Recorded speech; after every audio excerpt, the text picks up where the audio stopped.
नमस्कार साथियों, स्वागत है आप सभी का आपके अपने YouTube platform Allrounder Study Zone पर। तो साथियों, पहले के वीडियो थे उसमें हमने 51 से लेकर महत्वपूर्ण 80 प्रश्नों तक राजस्थान जीके के बारे में हमने पढ़ा था और बहुत ही अच्छी तरीके से पढ़ा था। ठीक है, तो आज के सेशन में हम वापस 81 से लेकर 100 तक तो हम राजस्थान जीके को कवर करने वाले हैं और उसके बाद में मोस्ट इंपोर्टेंट कुछ हिंदी के महत्वपूर्ण प्रश्नों पर भी चर्चा करेंगे। तो इस वीडियो पर बने रहें। अगर आप बीएसटीसी की तैयारी कर रहे हैं तो हमारे यूट्यूब चैनल को जरूर से सब्सक्राइब कीजिए और बेल आइकन को भी प्रेस कीजिए। तो चलिए आज के सेशन को शुरुआत करते हैं। पहला प्रश्न है कि यानी कि 81 नंबर क्वेश्चन है कि 3 जून 1961 को स्थापित वह संस्था जो राज्य में लघु औद्योगिक एवं हस्तशिल्प इकाइयों को वित्तीय सहायता प्रदान करती हैं, तो वो कौन सी हैं? तो वो आपकी राजसिको हैं। कौन सी? राजसिको। सी ऑप्शन आपका हो जाएगा करेक्ट ऑप्शन। अगला सवाल है, राजस्थान की किस पड़ोसी राज्य से सर्वाधिक सीमा मिलती है? बहुत ही अच्छा क्वेश्चन है। देखिए, राजस्थान की किस पड़ोसी राज्य से सबसे अधिक सीमा मिलती है? तो वो आपका हो जाएगा मध्य प्रदेश। मध्य प्रदेश के साथ 1600 किलोमीटर जो सीमा लगती है राजस्थान के, जो सर्वाधिक हैं। ठीक है, और मध्य प्रदेश के 10 जिले हैं जो राजस्थान की सीमा बनाते हैं और राजस्थान के भी 10 जिले हैं जो मध्य प्रदेश के साथ सीमा साझा करते हैं। और अगले इसकी उल्टी बात की जाए तो सबसे कम सीमा बनाती है तो वो आपके पंजाब की बनाती है, जो आपकी कितनी 99 किलोमीटर है। इस चीज़ को आप जरूर ध्यान रखना। आगे बढ़ते हैं। राजस्थान का वो शहर जिसे पूर्व का वेनिस कहा जाता है? राजस्थान का वो शहर जिसे पूर्व का वेनिस कहा जाता है, तो आपका उदयपुर हो जाएगा। ए ऑप्शन आपका बिल्कुल करेक्ट ऑप्शन हो जाएगा। आगे बढ़ते हैं।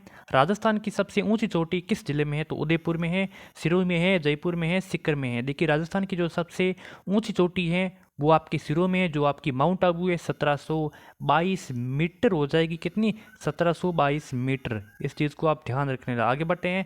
राजस्थान में सर्वाधिक सिंचाई होती है तो किससे होती हैं? किस स्रोतों से होती है? नलकूपों से, तालाबों से, खड़ीन से, या फिर इन सभी से होती है? तो राजस्थान में जो सर्वाधिक सिंचाई होती है वो आपके नलकूपों से होती है। किससे होती है? नलकूपों से। राज्यपाल द्वारा जारी अध्यादेश को राज्य विधानमंडल का सत्र प्रारंभ होने के कितने समय तक विधानमंडल में रखा जाना अनिवार्य है? अन्यथा वो उससे निष्प्रभावी भी हो जाएगा। तो कम से कम 6 सप्ताह तक रखा जाना अनिवार्य है। आपका ए ऑप्शन हो जाएगा करेक्ट ऑप्शन। आगे बढ़ते हैं। आयर नदी का अन्य नाम क्या है? तो बेडस है, चंबल है, बनास है, या फिर जखम है? तो आयर नदी का अन्य नाम है बेडस है। क्या है? बेडस। D option correct. बेडस और दाम जो 3 नदियों से संबंधित हैं वो हैं कौन सी 3 नदियाँ जहाँ तीनों नदियों का संगम होता है और वो बेडस और दाम में होता है? वो तीनों नदियाँ कौन सी हैं? तो वो आपकी सोम, माई और जखम, यानी कि उपरोक्त सभी ये तीनों नदियों को आपको याद रख लेना है। भूरी मिट्टी का प्रसार किस नदी के बेसिन में पाया जाता है? तो चंबल में, लूणी में, बनास, या फिर बाण गंगा? भूरी मिट्टी का प्रसार है ये किस नदी बेसिन में पाया जाता है? तो ये बनास नदी बेसिन में पाया जाता है। आपका सी ऑप्शन हो जाएगा करेक्ट ऑप्शन। राजस्थान का गौरव किस वृक्ष को कहलाता है? तो खेजड़ी को, महुआ को, सागवान को, पीपल को? राजस्थान का गौरव किस वृक्ष को कहा जाता है? तो खेजड़ी वृक्ष को कहा जाता है। ए ऑप्शन इसमें आपका करेक्ट ऑप्शन हो जाएगा।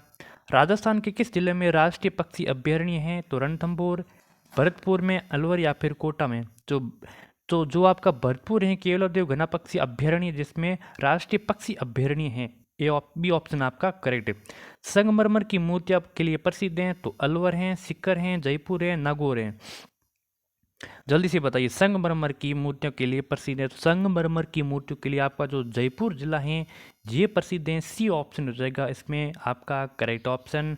वो जिला जहां पेट्रोलियम का वृहद भंडार मिलना है, जो सबसे अधिक जो पेट्रोलियम का भंडार मिलते हैं तो वो मिलते हैं आपके बाड़मेर में। ए ऑप्शन हो जाएगा करेक्ट ऑप्शन। अमेरिकन कपास का उत्पादन होता है जयपुर में, टोंक में, बूंदी में, श्री गंगानगर में? तो देखिए, अमेरिकन कपास का उत्पादन आपके गंगानगर में होता है। जिसने भी डी ऑप्शन को किया है उसका राइट हो जाएगा।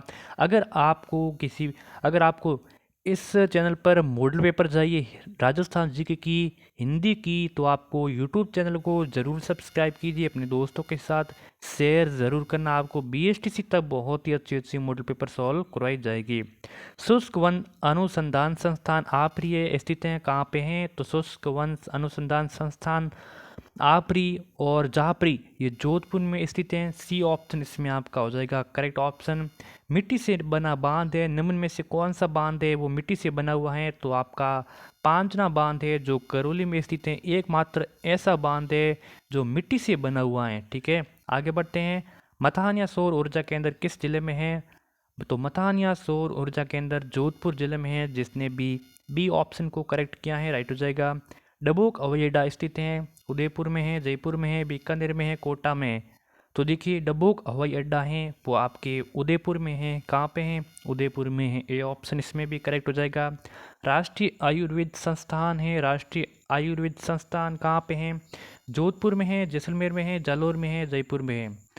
तो राष्ट्रीय आयुर्वेद संस्थान जयपुर में है। डी ऑप्शन इसमें आपका करेक्ट हो जाएगा। आगे बढ़ते हैं।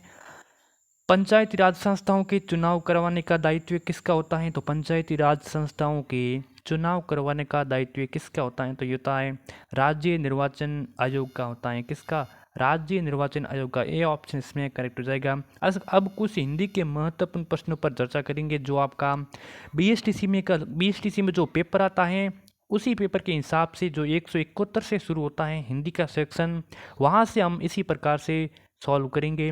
तो हार शब्द किस उपसर्ग से जुड़कर भोजन का अर्थ बनाता है? तो जब हार में हम क्या हार प्लस आ जोड़ देते हैं तो क्या बन जाता है? आहार बन जाता है। तो आहार का मतलब क्या होता है? भोजन होता है। तो आपका सी ऑप्शन यानी कि आ उपसर्ग जोड़ने से जो भोजन का अर्थ बनाता है। ठीक है, आगे बढ़ते हैं। निम्न में से किस शब्द में क उपसर्ग का प्रयोग नहीं हुआ है? ठीक है, तो देखिए आपको पहचानना है कैसा है कि इसमें उपसर्ग का प्रयोग हुआ है। तो आपको क्या करना है? आपको उपसर्ग प्लस मूल शब्द को अलग करना है। अगर मूल शब्द का कोई अर्थ निकलता है तो आपके उपसर्ग सही हो जाता है, वरना उसमें कोई उपसर्ग नहीं होता है। तो यहाँ पे कपूत में क धन पूत, यहाँ पे पूत का जो उपसर्ग का जो मूल शब्द का इसका अर्थ होता है। कमान में क धन मान और कनक में क धन नक, इसमें कोई अर्थ नहीं होता, इसीलिए आपका बी हो जाएगा राइट ऑप्शन। निम्न में से कौन सा शब्द है वो तत्सम है? अब तत्सम क्या होता है? जो संस्कृत के शब्द होते हैं उसको तत्सम कहते हैं। कुछ ऐसे शब्द होते हैं जो छ के बन जाते हैं ख, त्र के बन जाते त। तो इसी प्रकार आपको इसको याद करना जरूरी है। ठीक है, तो निम्न में से कौन सा शब्द है वो तत्सम है? तो अक्स एक क्या है? तत्सम शब्द है। अक्स का क्या हो जाता है? ख हो जाता है। ठीक है, इसका अगर तद्भव पूछे तो खार हो जाता है। ठीक है, तो यहाँ पे अक्स आ गया तो समझ लेना ये अक्स एक तत्सम का शब्द है। बाकी सभी हैं वो क्या है? वो तद्भव के शब्द हैं। तो ऑप्शन नंबर ए हो जाएगा करेक्ट ऑप्शन। अगला शब्द के सवाल है कि लक्ष्य शब्द का तद्भव रूप होगा। तो मैंने क्या बताया था कि लक्ष्य शब्द का तद्भव क्या होगा? तो तद्भव बनाने के लिए अक्स का क्या हो जाता है? अक्स किस में बदल जाता है? ख में बदल जाता है ना है। तो आगे बढ़ते हैं। तो मतलब आंसर क्या हो जाएगा इसमें? लाख हो जाएगा। क्यों? क्योंकि लक्ष्य का लाख होता है। तो बी ऑप्शन हो जाएगा राइट ऑप्शन। मैं आपको इस टॉपिक पर पूरी कंप्लीट वीडियो बना के आपको समझाऊंगा। मांस युक्त भोजन के लिए प्रयुक्त होने वाला शब्द है तो वो है सामिस्य है। निम्न में से कौन सा वाक्य अशुद्ध है? तो 3 वाक्य ऐसे जो शुद्ध है और 1 वाक्य ऐसा है जो अशुद्ध है। तो देखिए यहाँ पे ए ऑप्शन है वो राइट हो जाएगा, क्योंकि यह विदेश का आदमी है, यहाँ कहाँ से आया है, तो ये एक अशुद्ध वाक्य हो जाएगा। बाकी सभी शुद्ध हैं। निम्न में से कौन सा वाक्य शुद्ध है? तो ये ग्रंथ विद्वतापूर्ण लिखा गया है। शिक्षा लेने में कंजूसी क्यों? बरसात होने की संभावना है, निर्मल नहीं लाया है आम। ठीक है, तो इसमें से कौन सा है वो शुद्ध है? तो बरसात होने की संभावना है, ये शुभ हैं, बाकी सभी अशुद्ध हैं। निम्न में से किस वाक्य में प्रत्यय का प्रयोग नहीं हुआ है? निम्न में से किस वाक्य में प्रत्यय का प्रयोग नहीं हो? जो प्रत्यय मतलब कौन से होते हैं जो मूल शब्द के अंत में जुड़ते हैं ना, उनको बोलते हैं प्रत्यय। जल्दी से कमेंट करके बताइए। तो यहाँ पे जो नानक है, नानक में प्रत्यय का प्रयोग नहीं हुआ है, बाकी सभी में प्रत्यय का प्रयोग हुआ है। आगे बढ़ते हैं। निम्न में से किस वाक्य में प्रत्यय का प्रयोग हुआ है? ठीक है, तो लंबान में, बुढ़ापा में, भलाई में या फिर उपरोक्त सभी में। तो यहाँ पे जो तीनों हैं, तीनों में प्रत्यय का प्रयोग हुआ है। लंबान में हुआ है, बुढ़ापा में हुआ है, भलाई में, यानी कि उपरोक्त सभी में प्रत्यय का प्रयोग हुआ है। धर्म विमुख में कौन सा समास है? धर्म विमुख में को समास बताना है तो धर्म विमुख में अपादान समास से, ठीक है, अपादान समास से धर्म से विमुख, तो सी ऑप्शन हो जाएगा राइट ऑप्शन। तो इस सेशन को यहीं पर हम विराम करते हैं। आशा है कि आपके इन 30 प्रश्नों में से कितने क्वेश्चन राइट हुए हैं कमेंट करके ज़रूर बताना। अपने दोस्तों के साथ शेयर जरूर करना जो भी BSTC की तैयारी कर रहे हैं। धन्यवाद।